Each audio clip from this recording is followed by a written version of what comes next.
Bridal makeup artist तरीके काम करूँ छूँ અને મેં આઈકન લાઈને પકડી રાખી છે. મારું સલૂન પણ છે, પણ મારું મેઇન કામ બ્રાઇડલ મેકઅપ અને હેરનું છે. આ ક્ષેત્રમાં આવવાની આપને પ્રેરણા ક્યાંથી મળી? નાનપણથી જ મને મેકઅપ અને પિક્ચરમાં જોવાનો બહુ જ શોખ હતો. પહેલાં બહુ પિક્ચરને જોતી ત્યારે બી મને એમ થાય કે આવા બધા મેકઅપ કરીને અલગ અલગ લુક કરું. તો નાનપણથી જતું ને ધીમે ધીમે મારા પ્રોફેશનમાં ચેન્જ થઈ ગયું. આગળનું આપણું ભવિષ્ય શું છે? હજી આગળ મને બહુ બધા મારા ગોલ્સ છે.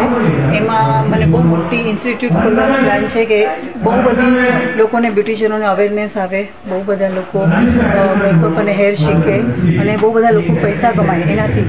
એટલે મારા ગોલ્સ મોટા છે, કારણ કે મને ઇન્સ્ટિટ્યૂટ કરવું છે, સાથે એક મોટો મોલ કરવો છે કે જ્યાં બધાને એક જ જગ્યા પર બ્રાઇડલની કોઈ પણ ચીજ એક જ જગ્યા પર મળી જાય.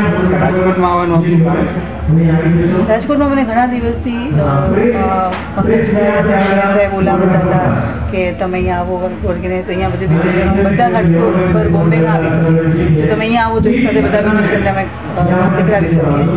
એટલા માટે પછી મેં કીધું હું જ આવી જાઉં, કારણ કે એક સાથે 500 જણનું પોસિબલ નથી કે ત્યાં આવી શકે. બહુ સરસ થયો, બધા બ્યુટિશિયન બહુ મને બહુ જ એપ્રિશિએટ કર્યું. બધા બ્યુટિશિયનોને એમ હતું કે અહીંયા આવો તો વધારે સારું, અને મને બહુ ગમ્યું, કારણ કે બધાએ મને બહુ એપ્રિશિએટ કર્યું, ધ્યાનથી સાંભળ્યું, ધ્યાનથી શીખ્યું, અને અહીંયાના લોકો ખૂબ જ બહુ જ સારા છે. આ લાઈનમાં આપ કોને આદર્શ માનો છો? મારા ગુરુ શ્રી કિશોર ઠક્કર છે. એમની પાસેથી શીખું છું, કરું છું 27 વર્ષથી.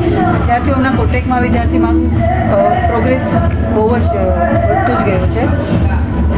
27 વર્ષનો અનુભવ આપણે કેવો રહ્યો? કોઈ ખાલી આ સુધીમાં મેં ક્યારે પણ 27 વર્ષ બ્રાઇડ કરી એક પણ બ્રાઇડમાં એવું મને નથી લાગ્યું કે હું આજે મને કંટાળો આવ્યો છે કે આજે હું થાકી ગઈ છું. અને હું એકદમ હર બ્રાઇડ નવી સ્ટાઇલથી મને એમ થાય કે અમારી પહેલી બ્રાઇડ છે.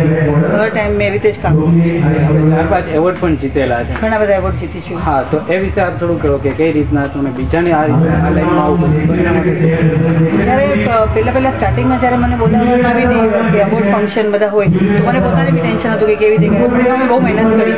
10 જણને પૂછવું પડે, નવા કન્સેપ્ટ લેવા પડે, નવી આઈડિયાઝ લેવી પડે, અને પછી કોમ્પિટિશનમાં પાર્ટ લેવો પડે. તો હંમેશા જ્યારે પણ અગર કોઈને કોમ્પિટિશનમાં પાર્ટ લેવું હોય તો કોઈ એક ગુરુને સાથે રાખવા જરૂરી છે. તો તમને કોઈની બી ગાઈડલાઇનથી તમે તમારું નવું ક્રિએટ કરી શકો, પછી પોતાની